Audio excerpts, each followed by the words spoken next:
It's time for Tycoons of Small Biz, spotlighting the true backbone of the American economy, the true tycoons of business in America, the owners, founders, and CEOs of small businesses. The show's hosts, Austin Peterson and Landon Nance, are registered representatives of Lincoln Financial Advisors Corporation, a broker-dealer, member SIPC, and registered investment advisor. The views expressed by your hosts, Austin and Landon, are not necessarily the views of Lincoln Financial Advisors. Backbone Planning Partners is a marketing name for registered representatives of Lincoln Financial Advisors.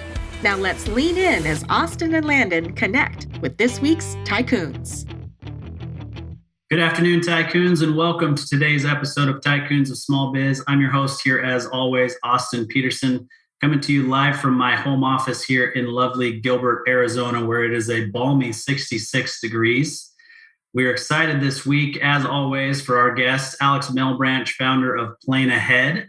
But before we jump in and talk to Alex, just if this is the first time you're listening to our podcast and you're wondering what it is we do here at Tycoons of Small Biz, we're a podcast that's put together by small business for small business. So my partner and I, Landon Nance, are small business owners. We're actually multi-generational small business owners.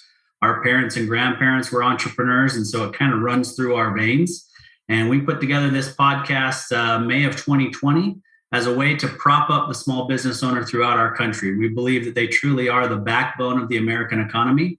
And so we invite a new guest every single week to come on our podcast and talk about themselves and their business and what it is that they're doing to help prop up our American economy. So without further ado, Alex Milbranch, founder of PlaneAhead, is on the show today. Alex, welcome to the show. Man, Austin, so glad to be here. I appreciate the invite. Yeah, we're excited to have you. So Alex, you're in Houston, Texas. Is that correct? I am in Houston, Texas, where it's a little bit less balmy, 55-ish or so. Okay. Well, I think you deserve the cooler temperatures because the humidity you deal with in the summer is stifling compared to what we deal with. No, that's absolutely true. You know, I'm actually new to Houston. I just got here like 6 or 7 months ago. And when I landed in July, me and my family had moved from Denver. And we about got slapped in the face with all the humidity. I almost died within the first 6 weeks because it was so hot here. So yes, I am cool with the 55 and light breeze that we're experiencing now because the summer is brutal.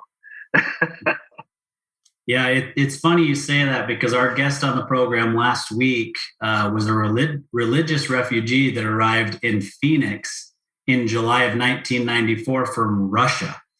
And he came off of that airplane and walked out and thought, people actually live here? You got to be kidding me. This is what hell feels like. Oh, my gosh. Yeah. He actually had to second guess his religious refugee status, I think, and think, well, maybe it wasn't so bad in Russia and I'll head back. But yeah, he's thriving now. So Alex, tell us about you personally. Before we get into the business side, you know, you mentioned that you and your family moved from Denver to Houston, but tell us about your family. Tell us about where you grew up. What did you study in school if you went? Whatever you'd like us to know about you personally. Candidly, I don't think I'm super interesting, so I'll try and keep it within a 30-second window or so. So I actually grew up in Chicago. I grew up in Chicago in the Midwest, and before I went to school, I joined the Army. So I was in the Army for about 6 years as an intelligence analyst, came back from serving in the Army, and then went to school for accounting. Very quickly realized accounting was not for me, and then moved into tech. So I actually worked at Amazon and Amazon Web Services globally for about 5 years.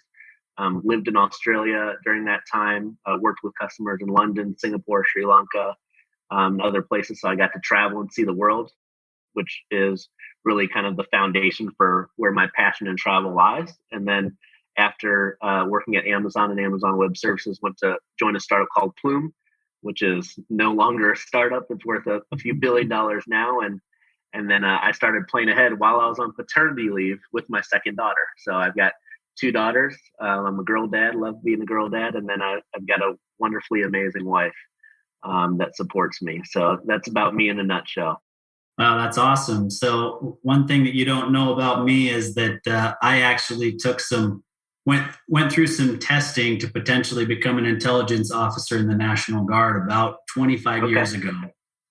And I always thought that it would be really cool to be in the CIA or, do something like that. I speak fluent French. And so, with the French that I speak and the testing scores that I got, they were offering a considerable signing bonus back then. But I was a newlywed. I mean, I'd been married about, I think maybe 6 weeks when I got the results back and they started talking to me about this. And I'm thinking, man, 8 weeks of basic training, 5 months of intelligence school.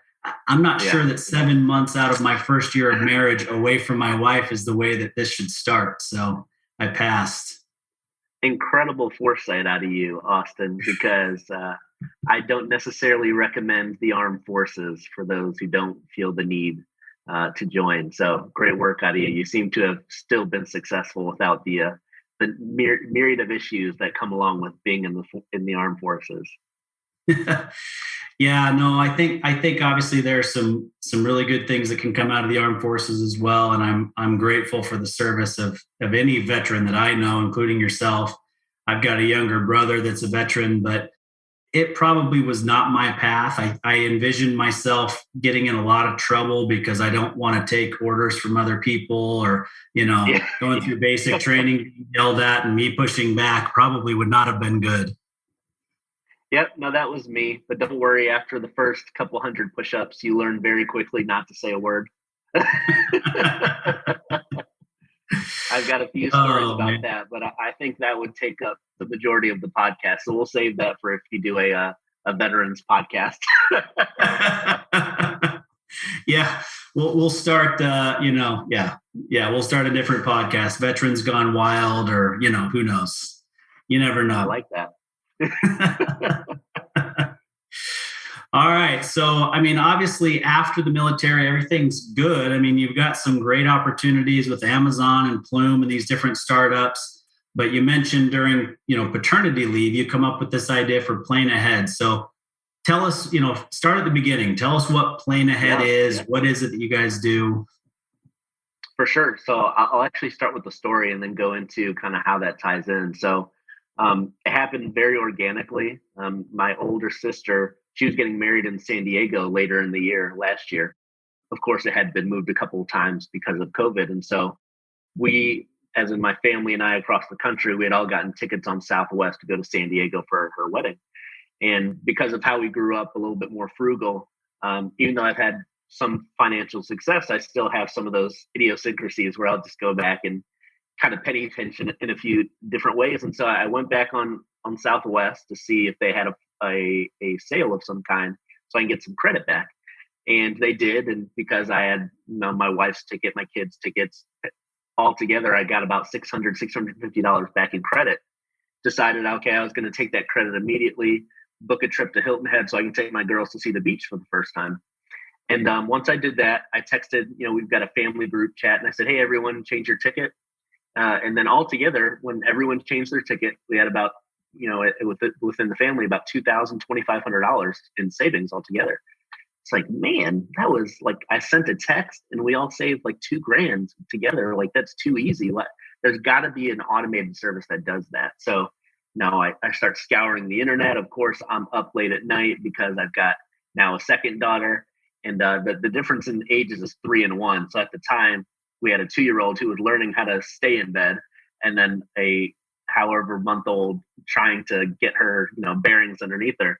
And so I'm staying up a whole lot, and now I'm on paternity leave. So I have nothing better to do than sit there and listen to them cry and everything else. And so I'm scouring the internet, trying to find out why people don't do this, because it just seems too easy.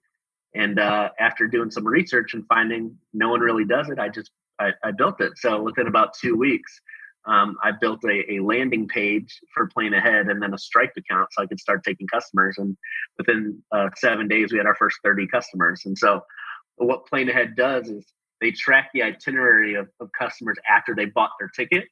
And then anytime the price of their ticket goes down until they fly, we'll actually automatically exchange the ticket for the lesser price, and then they'll get the credit back. So if you want to go on vacation with your wife and, from Phoenix to Miami on American, $400 today, and 2 weeks from now, it's $300.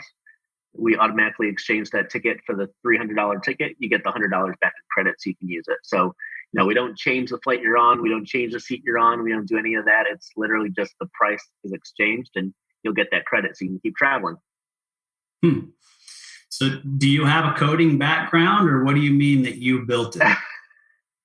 I don't have a coding background, but I worked. So I was at AWS. I was a technical delivery manager, technical program manager, where a lot of times I'm in the room with engineers as they're trying to understand what applications need to be migrated from the cloud or into the cloud and how they're going to optimize it and all sorts of stuff, right? So I have kind of a conceptual framework of how this stuff works. And I have I know a little bit of the questions I should ask. And so with some resources around me that I've had in my past and some YouTube and Googling the right things, like I'm able to piece together what is good enough for an MVP to get started, right? And then from there, as we got more customers, I'm able to put some of the money that I'm getting from customers into actually some resources that help me kind of piece everything together. So still a very, very small startup, right? Like there's still some glitches that we deal with, and we're always trying to make it work. But hopefully a lot more success to come as we continue to grow. Yeah, no, I have no doubt about it. So, for our listeners, they kind of already know this, but we had our pre-qualification call with you, and we told you that we don't typically have, startups on the show, where most of the guests that come on have been in business for a few years, have revenues around 5 million or higher. You're obviously not in that boat, but one of the things that struck me in our conversation with you, and really is the reason that we brought you on, is that the early success, not necessarily even the adoption of your product, but the early success that you've had in terms of fundraising and different relationships that you've built with people that I have relationships with and that are fairly well known in this kind of space is kind of what brought us to bring you on the show. So talk to us a little bit about that. What did you do to kind of go out there and build momentum and raise money and get recognized for certain things? So honestly, in the year that I've been doing this, that's probably the nicest thing someone has said to me. So I appreciate it. The reason I say that is because I like to think that I'm fairly humble and that I know very little about business. Like I know enough to be dangerous, but what I really value and what I try and be really good at is building relationships and understanding where I can be a sponge and learn, right? I try my best to learn from everybody I'm around. And so some of the relationships that I built have been, actually, I would say the majority of the relationships that I built have been because I was reaching out on LinkedIn, or I was running into somebody that knew somebody. And thankfully, I would guess the sincerity of how I come across and what I'm trying to do, people feel compelled to help me in that way and kind of extend their network. And so I've been able to meet a lot of the advisors that I have on and a lot of the customers that I have, which extend all the way to some probably million and billionaires that you probably know, just because they're willing to say, okay, yeah, this person that I know that I invested in X amount of years ago, I'll give this a shot. And so it's pretty humbling for me to have experiences where, as you said, like I'm on this podcast called Tycoons of Small Business, and I am nowhere near a tycoon, but it's my ability to continue to build relationships that lead me to better opportunities like this, where I can continue to talk about things that I love, but also talk about the business that I've started and share a little bit more about the story so people can get more engaged in what we're doing. So something just came to mind for me. So the move from Denver to Houston seems a little odd, right? So tell me a little bit about what prompted that. Was it personal or was it business related? And I'll tell you my thought process, because I wanted to ask you about your exposure to the Silicon Slopes that not everybody's heard of, right? But the Salt Lake Valley is quickly becoming a pretty big tech hub. And Denver is closer to Salt Lake than Houston is. So tell us a little bit about the move, and then you can kind of talk a little bit about your experience in Salt Lake as well. So I'm quintessential first time founder, right? So I didn't know anything about Silicon Slopes. I am someone that, my wife has multiple sclerosis, and between multiple sclerosis and my 2 young kids, for the majority of our marriage together, I've been taking care of our family financially. And so, I turned to my wife one day after messing with this during paternity leave, and I have a really good job at Plume. And I say, hey, babe, I think, I don't know, like I've always wanted to have my own business. And, I always said I would prioritize putting the family first because, those entrepreneurs they're chasing stuff always. And I'm like, I don't want to do that. But if something comes to me, I want to take it seriously. And she looks at me, she said, yeah, you should do it. You should do it. And of course, at that time, she didn't realize that it meant that we would have to sell our house. So I looked at her and I say, so like, I want to do it. It's a pandemic, right? I can't get people to like kind of help at this stage. Like, no, we've got to put some money into it. Well, okay. Well, what does that look like? Well, hear me out. What do you think about selling our house? We can get from under our debts. Both of us still had student loan debts and other things. I say, if we sell our house, like it's COVID, a lot of the people from California are coming to Denver. They're paying crazy money. Like we can take advantage of that, get out of debt, maybe put some money away for savings in case things happen. And of course, I won't tell you exactly what proceeded that conversation, but eventually it was a yes, right? So thank you to my amazing wife for following my crazy dreams. And a part of that was like, okay, why we picked Texas is it was just cheaper to live in Texas than it was Denver. So to answer your question about why the move, it was literally because I wanted to be all in on PlaneAhead. And I just started it. It probably would have been smarter to like validate a few things, see if I can get some investment first. I just kind of went for it. And thankfully it's working out a little bit. Right. And so at the time, I didn't really know anything about Silicon Slopes or kind of the ecosystem of founders and how they're trying to this large infusion of cash into the market. Again, I was really focused on what I was working on. And so as I start to learn more about the ecosystem and how things are the landscape of how, the startups are kind of spreading from Silicon Valley into Utah and Denver and all these places, turns out, I missed an opportunity to be there, but through and like I said earlier, I troll LinkedIn. I'm Googling a bunch of stuff.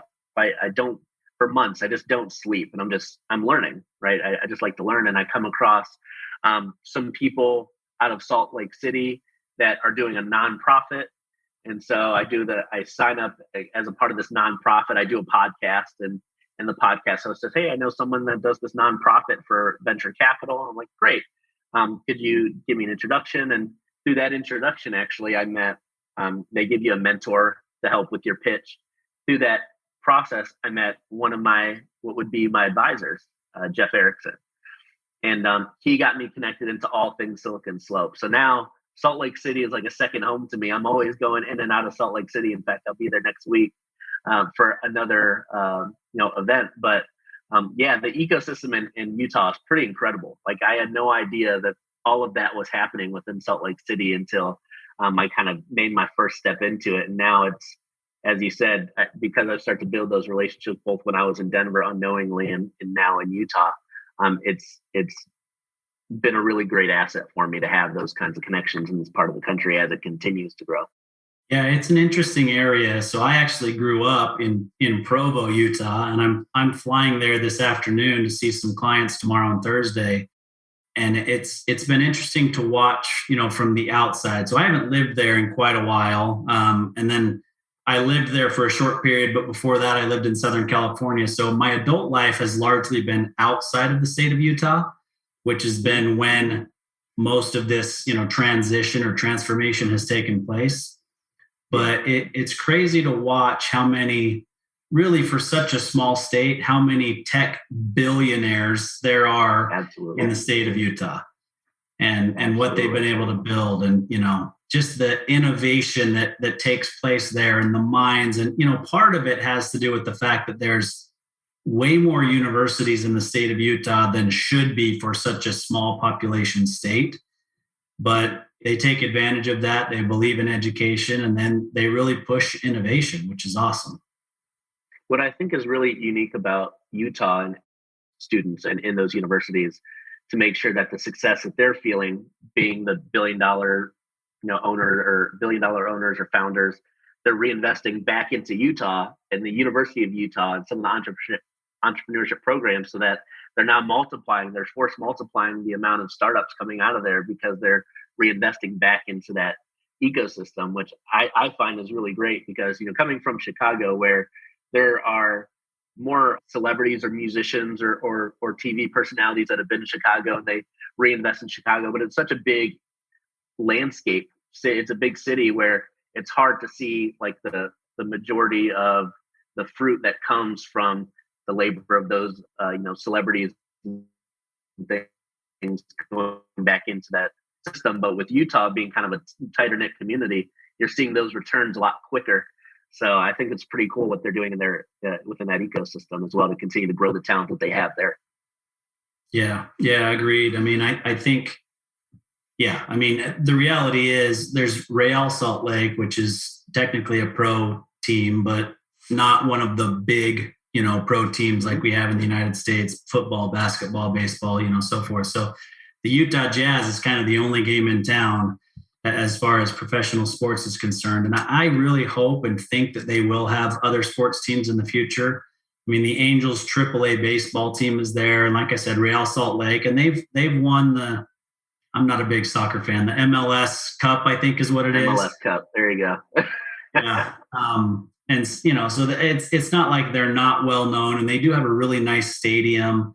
But the owner of the Utah Jazz, I don't know him super well. I know his family, his younger brother or older brother, I can't remember which, was a quasi friend of mine in high school. But what I love about what he's done since his big exit is, like you said, reinvest back in the state of Utah, but he's bringing in people from the outside, right? I mean, he's brought in Dwayne Wade, he's brought in these other people to kind of say, look, there's something really cool going on here in Utah. This isn't just a place to come and ski in the winter, but this is a place to come and build businesses for the long run. We've got a very smart, governmental system that understands the power of a tax system that brings in business and, invites companies to come in and gives them tax credits and incentives to be there. So it's a really cool hub, and I'm glad that you got, plugged in there completely by chance. Absolutely. Shout out to Ryan Smith if you're listening. Yes, absolutely. Yeah. So Jeremy Smith was the one that was my age, and I can't remember if Ryan's older or younger, but I tell people all the time, I know some people that work there and have some clients that work there and so forth, but their family, and we're all dumb kids in high school, but they were big into mountain biking and those sorts of things. And so if you'd told me 25 years ago that Ryan Smith or any of his siblings would do anything besides own a bike shop, I would have told you were crazy, right? and look at what they built now. So that's funny. Yeah. All right. So let's have you kind of back up and explain a little bit of the inner workings, right? Because everybody's familiar with Expedia and Travelocity and all these companies out there. And I think I want to hone in on really what it is that makes you guys different and how the process works. So if somebody wants to use this service, how do they do it? How do they engage with your company? And then what exactly is it that you guys are doing for them? Sure. So, I want to kind of go through the customer journey as it pertains to travel, right? Typically traveling, that journey starts months before you actually buy the ticket. So it comes about because you see something on TV, you're watching Emily in Paris on Netflix and you're like, man, Paris looks beautiful. I'd love to go. Or, you're watching, another, or you see something on Instagram, you're like, man, Kenya is really cool. So then that thought process starts, right? And when customers have that thought process, they'll go to places like Google or Instagram to kind of build some inspiration about why I would want to go. And then after that kind of inspiration process, you kind of make a decision. Okay, I want to go to Paris, and I want to go this time of year. So then it comes down to, okay, now I've got to save X amount of money, and so you're saving. And when you're about to buy, either when you're about to buy or just before that, you go on things like Kayak, Expedia, to kind of understand the pricing dynamics. Like, okay, this time of year, it's like $400. Okay, this time of year, it's $600. And so the Booking.com, Travelocity, Kayak, those are what we call OTAs. And so what they do, they're kind of third-party resellers in the sense to say, hey, like you can buy your Delta ticket through Booking.com. And previous to COVID, right, that was kind of ingrained in us. That was the best way to buy your ticket. The reason being, to kind of be as high level as possible. They get kind of blocks of tickets on all these airlines at a lesser rate so that they can give it to you at a lesser rate. What's happening is they're projecting 12, 18, 24 months in advance. They get that block of tickets way in advance, and then they can start selling it at that time to say, hey, if you buy it with us, you're going to get $20 off as opposed to if you went direct. Well, that model of predicting is becoming less and less accurate because of the fluctuations in how people are traveling today.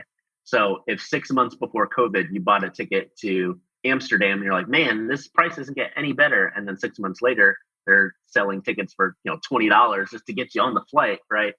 Now, everything that has kind of happened in the past is having to kind of be rethought. And so now if you go on like a booking.com or Kayak and you look at one flight, an American flight to Miami, and then you go on American and look at it, they're pretty much the same price because it's hard to actually think about that prediction. And so what we do is actually different in that we're not doing any predictive modeling or guessing, right? So because travel is so finicky and it's flexible right now, and there's some rules to the airlines that have been changed mainly about 18, 20 months ago, the major airlines decided that change fees were going to be gone permanently. Well, because of those changes in the industry, now there's been another opportunity created as far as not guessing, but taking advantage of these fluctuations as they occur. So as opposed to buying a ticket on booking.com 6 months in advance and saying, okay, I think I got the best price, you can buy it directly from the airline, which allows you the greatest flexibility. And as those airline prices change, those changes can now be, you can get the positive impact of those changes. And so that's kind of the main differentiator, right? There's not a predictive modeling. It's taking advantage of what is actually occurring on a day-to-day basis. And then kind of secondarily, and I alluded to it already, if you're someone that does buy your tickets on booking.com or Expedia, if you've ever tried to make a change to those airlines, let's say, you bought a Delta ticket, if you call Delta and say, hey, I've had a sickness or I want to change to an earlier flight, Delta will say, hey, we've identified, or it's identified in our system as a third-party ticket. You'll have to go through the original booking party. And so now you're kind of at liberty to what booking.com's terms and conditions are, their policy, Kayak's policy, which all can be different, right? And usually the first 24 hours are able to be changed, but after 24 hours, a lot of those platforms don't allow you to make changes. And so now you're putting yourself in a position where you thought you were getting the best price and you're not, because predicting is hard these days in travel. And then you thought you could engage in the same flexibility, because who knows what travel is going to be like as we move forward, and you can't. So with PlaneAhead, you're going directly to the airline. So you're getting the ability to still get the flexibility that the airlines are continuously trying to give to their customers as these changes are happening. And then we're taking advantage of what's happening today, January 18th, as opposed to what you thought was going to happen on January 18th 6 months ago. And so as we make those changes, you're able to realize that benefit today. And so that's really what's special about what we're doing. That's different than what's been done in the past. And so we're excited to bring kind of a more customer-centric spin on what essentially or historically for travel industry has been pretty archaic and slow as far as innovation space. And so now with some of these rule changes, we're able to hopefully make an impact that's positive for the customer, but also positive for the airlines, right? Like the airlines are right now going through a really hard time trying to fill their planes and get the ability to maximize their dollar. Well, if I told you, Austin, that if you bought your ticket today at 300 and then it went down to 250, you'd be super excited. You might be like me that one day and say, well, I'm going to buy another ticket right now. Like I only travel once a year because I have so many dollars. But if you're going to give me a $50 credit, I'm going to get another ticket. And the great thing for the airlines is very seldomly are they going to have a $50 ticket, right? So you'll get a $50 credit and be, man, this is great. I love this. You get that kind of euphoria of saving some money. You go out and spend another $200 because it was on sale, right? And now they've got the airlines have a recurring revenue that ordinarily wouldn't have been there because, if you look at the statistics, over 80% of customers that fly in the United States would label themselves as airline agnostic. They go on these OTAs, these kayaks, Google Flights. They just look up where they want to go, and whatever flights come up, that's what they go with, right? It's really just the business travelers that say, I fly United because I want the miles, I want the status. Other than that, people are just price driven. So now if you can capture those price driven customers and say, hey, now that we've got you here, and we'll continue to, those credits, as you continue to accumulate those credits, obviously you can only use them with us, right?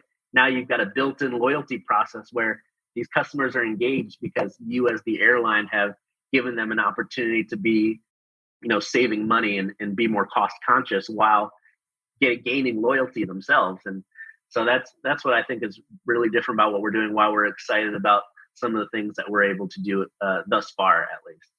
Yeah, I think, as you described that, I mean, obviously you buy a ticket based on the fact that you want to go there, you think that you've gotten a good deal, but at the same time, you're locking in the fact that if it wasn't the best deal and rates came down, you can get that credit later on that you wouldn't have otherwise received. Yeah. And for what we're doing, like, a lot of people, when I'm pitching or they're learning about PlaneAhead for the first time, they kind of have their set number of questions or the set kinds of questions that they ask. And one of those questions is like, what desire are you tapping into for potential customers? And where maybe in some businesses it's one dimensional, I think we tap into a lot of different kinds of customers, right? We can tap into a customer that's just cost conscious and wants to know they've made the best deal. Or we can tap into a customer that just wants to travel. So now we're giving them an opportunity to travel more without spending more, right? So they've got, seemingly they're two different sides of the spectrum, but we're serving both of those customers in different ways. And so I like what we're doing because of the flexibility that we're providing to customers that, again, in this industry, historically has been really restrictive as far as their innovation and how they partner. I mean, it's pretty evident in the way that the airline industry is structured that they try and make it so that they're kind of on the island themselves and they make the rules, right? But in this way, yes, they still make the rules, but in this way, customers can now kind of gain a lot of they gain a lot of interesting perks as far as what the rules now present, as opposed to before it was very restrictive and kind of leaned more towards the airlines. Now it can lean both ways. Yeah. All right. Well, that's interesting. So let's take a quick break. We'll hear a quick call to action, then we'll come back and talk a little bit more about how do you really take advantage of this with you guys. Hey there, Tycoons. Austin Peterson here, co-host of Tycoons of Small Biz. If you think you have what it takes to be considered a tycoon and you're wondering how you could become a featured guest, please follow and then message us at Tycoons of Small Biz on LinkedIn. We'd love to have a conversation with you to see if it is a mutually good fit, and if so, we'll get you scheduled for an interview. If you're unsure about being a guest on our podcast, but are contemplating selling your business over the next few years and you'd like to know what your business is worth, please also follow us and then message us on LinkedIn for your no-obligation, informal valuation of your business. We look forward to hearing from you, and thanks for listening to the Tycoons of Small Biz podcast. And now, back to today's program. All right, Tycoons, we're here with Alex Malebranche of PlaneAhead, and we're just talking about what they're doing to disrupt the travel industry and make it more customer-centric, so to speak, and give us opportunity to have additional perks as we travel, et cetera. So tell us, what are the nuts and bolts? If I decide, okay, I want to be able to take advantage of that, how do I engage with PlaneAhead?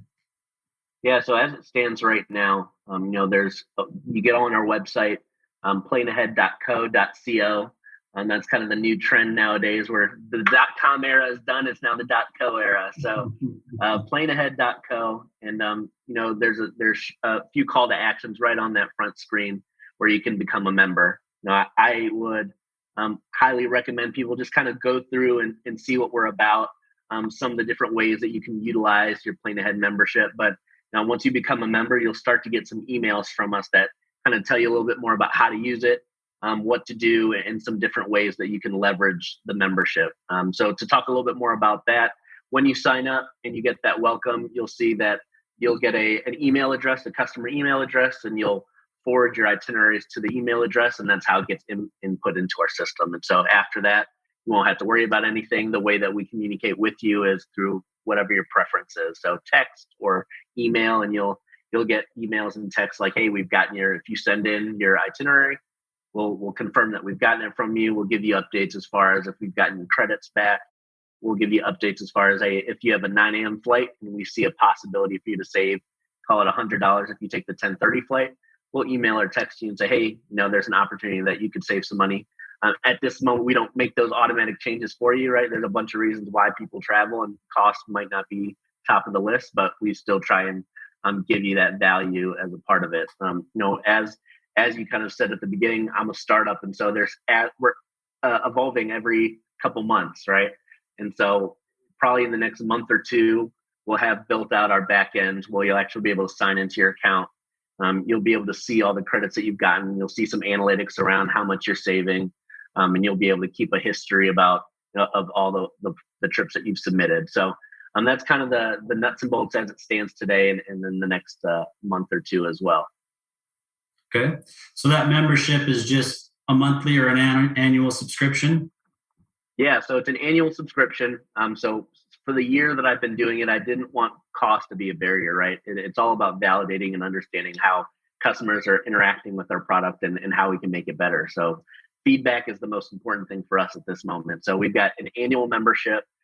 We've got 3 tiers of membership. They provide the same thing. It's just about how many people are going to be a part of it. So if you're an individual, it's $99 for the year. We don't take any additional transaction fee or anything like that. So to give somebody kind of an inkling on the amount of credits, the highest credit we've gotten on one change is $816. So if you think, oh, I'm only traveling, to see grandma twice a year, is it really worth it? We've had customers get $800, $700, $600 back in one credit change. None of those, by the way, those highest ones that I've just stated, those were all domestic trips. So the highest one was they were going from Silicon Valley to New York. So if you think that there's not a bunch of money out there to save, you are wrong. There's definitely a lot of money out there to save. So for an individual, $99. For kind of a duo or couple membership, it's $129. And then a family membership, which is 2 adults and 2 minors, it's $149. So yeah, we try our best to give you as much value in that as possible. And also, you stated, because I'm kind of at the earlier stages, I'm still talking to investors and that sort of thing. And one of the common things that comes up to me is, so you can save people $800, but you're only charging $100 for the year? You're way undercharging. And in some capacity that could be true. But as I said, we're wanting to get the feedback, but also knowing that we're a startup and we go through kind of bumps and hiccups in the road, we kind of built in kind of the thanks for coming along the ride with us kind of loyalty membership discount, if you will. And those people that come along the ride after we've gotten our legs under us, it'll probably be a little bit more expensive. But right now we're really focusing on trying to make the experience for our customers really great and hear what their voices are saying as far as how we can make it a little bit better. Yeah. So when I hear this whole story, I think to myself, why didn't I think of that? Right. So, and I'm sure there are other listeners thinking, why didn't I think of that? But why do you think it is that nobody has done this before? Why isn't anybody else doing this? So there are 2 things. One, this mechanism is being done from an enterprise and corporate structure. And the way the corporate entities like Concur, Carlson Wagonlit, Amex Global Travel, they use the global distribution system, GDS, in order to directly connect with the records across all airlines. And to make it super simple, if you go on United or Southwest, all of those records, all those flights are being pulled from a central repository called the GDS, where all of those things come from. And so if you're a corporate conglomerate, you've had access into that GDS. And when you call your travel desk, when I worked for Amazon, you call the travel desk, they can get you that credit back and use it for you the next time because they're using kind of an enterprise mechanism. It's not being done on the consumer side. And the reason why it hadn't been done, at least based on my research, right?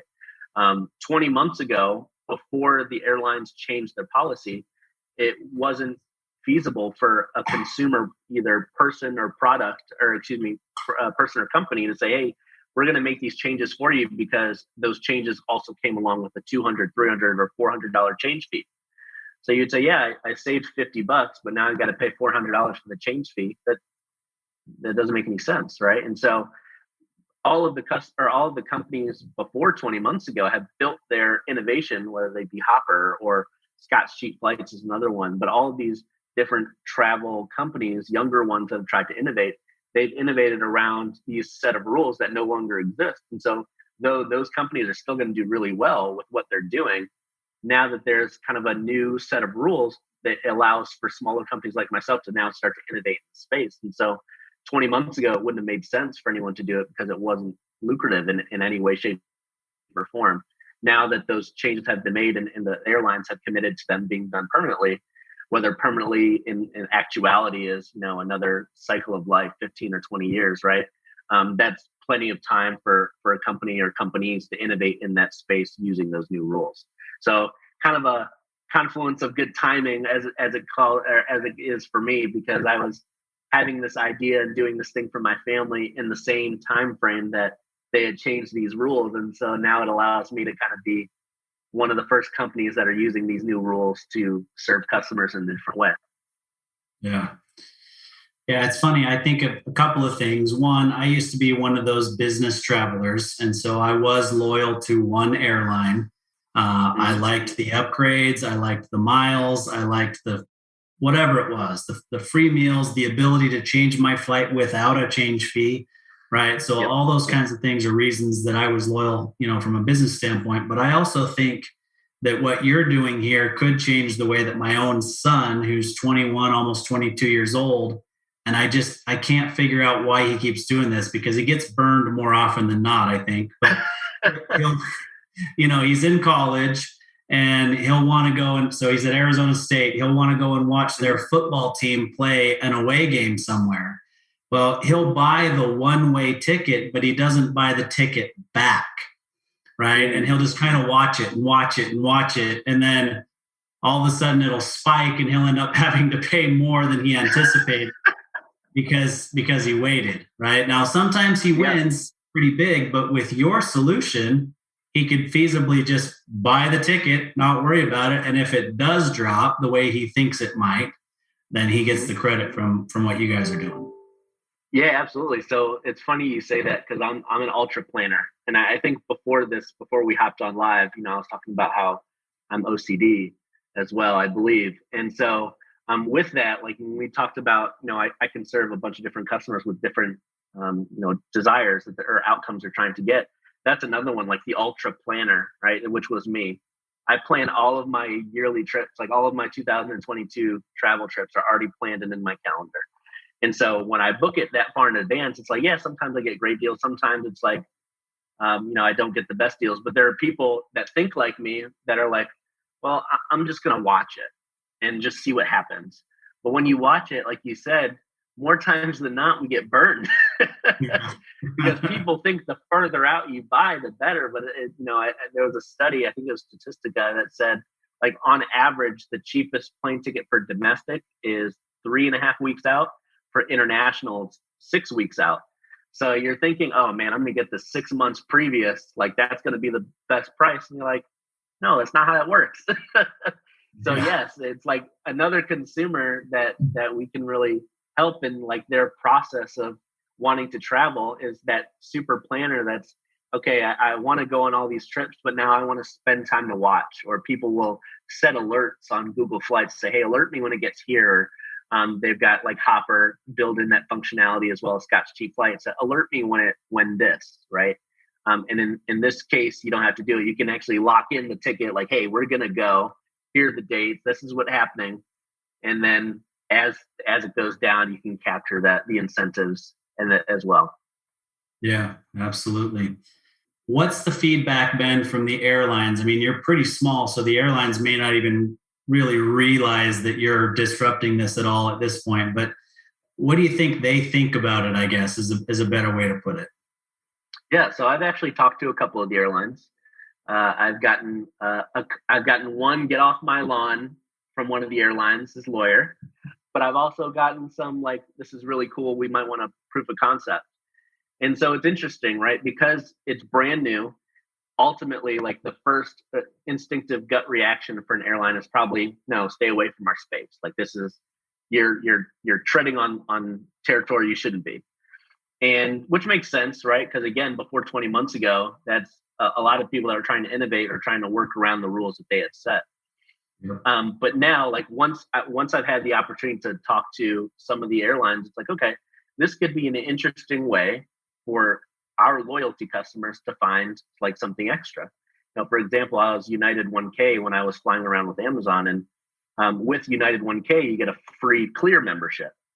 So great, I can just scan my eyes and go. And so this to one of the airlines, we've actually spoken to one of them. One of them was like, for our 1K, it's not United, but for our 1K equivalent, yeah, we can do like a price protection powered by PlaneAhead. Like this might be something interesting. And so maybe you get to a point where let's talk about if change fees come back. Well, if we've got partnerships with the airlines and they say, hey, our 1K or our top members have this price protection. Now it goes back to what you were stating about being a business traveler. You have this functionality that nobody else gets. And all it does is make you go back and buy more tickets. And so I think right now it's a mixed bag, right? Because it's new and it's like, what are you guys doing? Like, get off our territory. But ultimately, like I built it in a way in which it should be complementary to the airlines. And so having customers go directly to the airlines as opposed to through OTAs, having customers continue to build loyalty as they gain more credits and buy more flights, all of those things are supposed to drive more consumers and revenue to the airlines. And so when we start to prove it out a little bit more and get a little bigger and say, hey, like these are the statistics of actually that happening, I don't foresee any issue with the airlines, as they kind of see, because they're driven by, like a lot of enterprises driven by the bottom line. And so when you say, hey, like when it was a couple of years ago and 80% of customers identified themselves as airline agnostic, and now it's 65, and that 15% is, Delta people in Atlanta or, United people in Houston, that says a different story. And now there's an opportunity for us to really partner with some of these airlines and make a difference. Again, whether they continue to have no change fees or they say no change fees, right? Like they can make it kind of a thing that's special for their loyalty customers, or if this continues with no change fees, they can go to the larger masses and say, hey, this is the way that we're going to be more customer centric around you. Yeah. No, I think the real key for you going forward, especially if they bring back change fees, who knows if they will, right? But even if they don't, I mean, the key for you is to be a partner with the airlines rather than an adversary, right? Because one, if you ever watch Shark Tank, Kevin O'Leary likes to say they'll squash you like the cockroach that you are, right? Absolutely. Because that's really, where you are compared to them. But if you can position yourself as a perk, even to their elite customers, they're going to appreciate that. That puts you in a better position, because what we do know is that airlines, hotels, rental cars, all that, they would much rather you book directly with them and be on their website than on Expedia, the OTAs of the world. So I think that's kind of the key, right? Absolutely. Yeah. And that's our goal when I was trying to build what this was going to look like. I mean, there's some things in addition that we could have offered. Like when I started this, I thought about different features that we could offer, but I said, in the long run, if we want to be, potential partners with airlines, this might be disruptive to what they're doing. So I tried to build something that is going to be complementary to what they're doing so that we can, as you said, kind of build an ecosystem that they can start to own, as opposed to, partnering and shelling some of that stuff out to third parties where they don't get that data. They don't get the control of what they're doing, the flexibility. They're obviously giving their tickets and seats out for a discount in order to gain that business. And so now they're not having to do that if I can build an ecosystem that we can, be in partnership with. Yeah, for sure. All right. So what else do we need to know about PlaneAhead or Alex Milbranche that we don't know today? Well, there's a lot, because I'm pretty sure nobody knows much about me and PlaneAhead, but over time we'll change that. But, I think I've said it a couple of times already, right? for me, like I built this company because I have a belief in how travel has changed my life, right? Like when I started to travel, I grew up one of 4 kids to a single mom. I'm first generation from Haiti. And so we didn't have a whole lot of stuff, right? And so when I went to college and joined the Army and started to see different parts of the world, I wholeheartedly believe that it changed my life. I remember when I got off the plane in Australia, when I studied abroad, I was there for like 6-week term. And I got off the plane in in Cairns. We went to Sydney and then connected over to Cairns where the Great Barrier Reef is. We got out, walked out the door, just got my stuff out of baggage claim. It was a really overcast day, really humid, palm trees, and they were swaying to the left. I remember so vividly. And for whatever reason, I'm a spiritual person. So I just felt grounded in that moment. And I said, like, this is where I was supposed to be. Like I was supposed to be in this place right now, getting ready to embark on this journey. And it turns out, if you know anything about me or my wife, we used to live in Australia, and that's our dream. Like one day we're going to live in Australia with our kids because we've enjoyed that time so much. And so from that time period, when I go to different cultures and learn different things, I'm a huge foodie. I love to learn about people's culture through their food. And I vehemently believe like my ability to give people that opportunity is what could make it a better place for a lot of people to live, right? Like that's how I learned about cultures and different differences and how I can see eyes through somebody else. And so like when I talked about like those different customers, I thought, when you Google like how to start a business, because I did that, like I said, I'm very prototypical, like first time founder. So I'm Googling how to start a business. And it used to be business plan, right? Like a 10-page business plan or whatever. But now they do what they call lead canvas. And it's like 9 boxes. And it's like, hey, who are your key customers? What are you, what's your messaging? What's your differentiator? All this other stuff. And as I'm talking about your customers, I'm like, okay, if I can target 2 groups of people that I believe struggle the most in trying to travel, it's families because of the cost associated, the kind of clumsiness of trying to get 5 tickets and bring 5 kids along with all the stuff that comes with that. So it's families, and then millennials, like people like your son that like want to go places, but they need every dollar, every dollar. And when they graduate and they get their $60,000 a year job, and they're like, man, $60,000 is crazy awesome. And then they buy their $1,500 a month apartment, and then they take over their own car note and they take over their own phone bill. And you're like, actually, this is nothing, and I have no more money left, right? So it's those 2 groups that are like, they want to go places, but they are restricted by cost and flexibility. I want to let that be the motivating factor for what we're doing, why we're doing it. I want to continue to keep that front of mind. So if there's somebody out there that hopefully we're in business for 2, 3, 4+ years, at any point, if you don't feel like those things are top of mind, please find me on LinkedIn or whatever, message me and tell me to get my act together, because those are the things for me. I have had positions, luckily and thankfully, because of my experience, that pay well and give me financial opportunity. But as I said in a story earlier, like I sold my house and decided to move to Texas because I want to do this. Like, so I want to keep that front of mind when we're building this. So hopefully we can bring lots of value to customers that want to travel, that want to save money, that want to see if there's a different way to do this thing that we've all been doing for decades, right? Like there just hasn't been any innovation. So I want people to keep me honest to that. So I'm somebody that, as I said before, I want to learn. I want to be humble about it. So even like if we get to a place, God willing, I'm like Ryan Smith, I own the Houston Texans. And like, for whatever reason, you feel like PlaneAhead is not staying true to that, please find me. Well said. I think it's funny because everybody has their own viewpoint and what makes them passionate about what it is that they do, right? And what I've learned over the years is that there is the ability to be passionate about whatever it is, right? That's really up to us. And something that we're passionate about is something that we should pursue. For you, it's travel, but it's not just travel. It's that travel allows you to expand your horizons. And you know, I mean, first generation Haitian American, like you said, you grew up in Chicago. There are a lot of kids that look like you in Chicago that have never been outside of Chicago, right? Many of them that have never been outside of their own neighborhood even, right? And so it gives them, not neighborhood, but you know what I mean, like their community.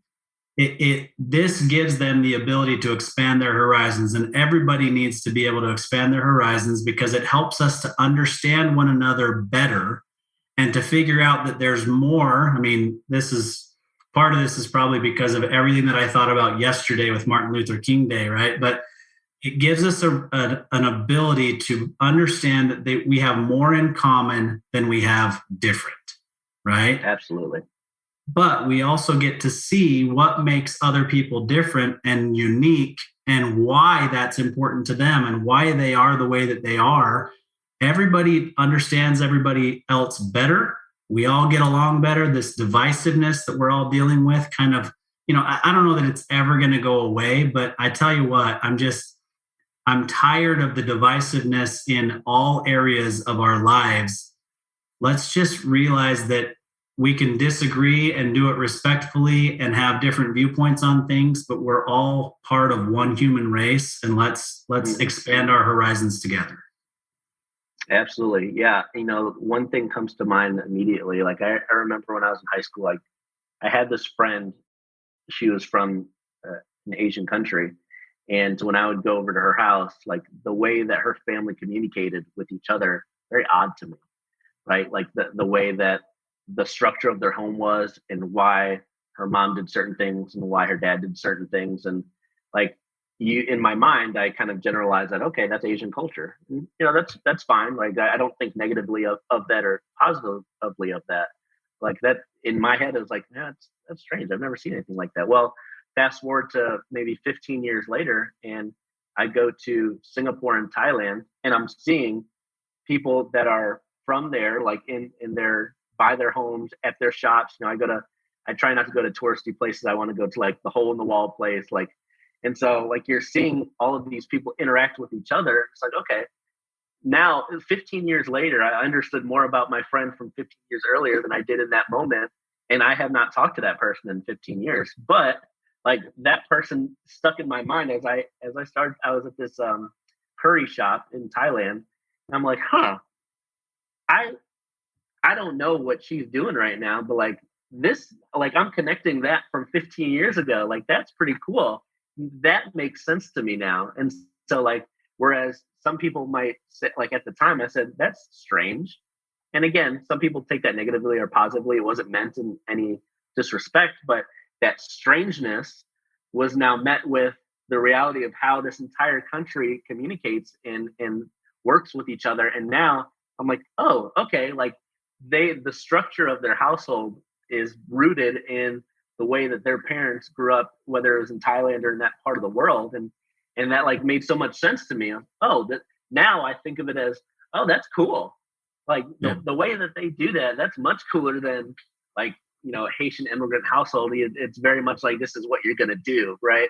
And some cultures are a little bit more collaborative. Some cultures are a little bit more like, dictator is not the right word, but authoritarian. There you go. Authoritarian, right? And structured. So it's just super cool to start to like, you have these people, these friends, these family members in mind, and then you go to this part of the world where those people originally identify with, and you're like, I understand Jennifer a lot more now that I went to Russia because she's Russian and has all these idiosyncrasies. And I went to Moscow and that's so cool.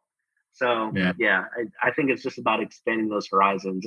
It's fun for me. Like, you know, like I said, when I got to Australia and like had my experience in Australia, I loved it so much. My family loves it so much. We want to live there, right? You might find that, you know, you thought that America was the best place in the world because we've got really great marketing people that say this is the place of dreams. But you might find out that when you go to a different country, like that's actually the place of your dreams. And you want to live in Spain or you want to live in Paris. So yeah, I could ramble about this for a while. I'm pretty passionate about it. No, I'll tell you what, we are out of time, but I have appreciated the conversation. I could definitely talk to you all day about these kinds of things. And I think that what you're doing is very disruptive to the travel industry, but disruptive in a positive way. I think it's a service that is badly needed. And I'm glad that you came up with it during your paternity leave and launched PlaneAhead. And we look forward to watching you and following your success throughout for the years to come. Thank you very much. And if I can just shamelessly plug, because this is the new part of entrepreneurship that I'm learning about, right? Not usually it's in your face, but follow us at PlaneAhead on Instagram. Find us on Facebook, PlaneAhead Official, and YouTube. We're going to be starting a channel here pretty soon. And you can always find me, Alex Malebranche, on LinkedIn. I'm happy to talk to, mentor, hang out with anybody. I've got 2 kids, so any escape that I can get from the madness that lives in my house, I'm happy to do it. So appreciate any support that comes our way from this podcast. Thank you. Absolutely. Thanks so much for being here, Alex. We really appreciate it. Thank you.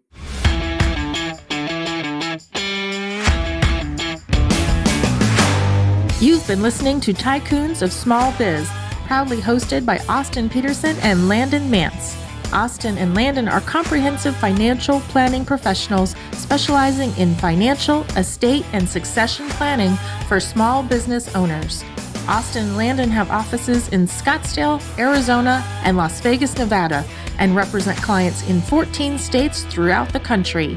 Join Austin, Landon, and the featured Tycoons live every Tuesday at 1 p.m. right here on Business RadioX and your favorite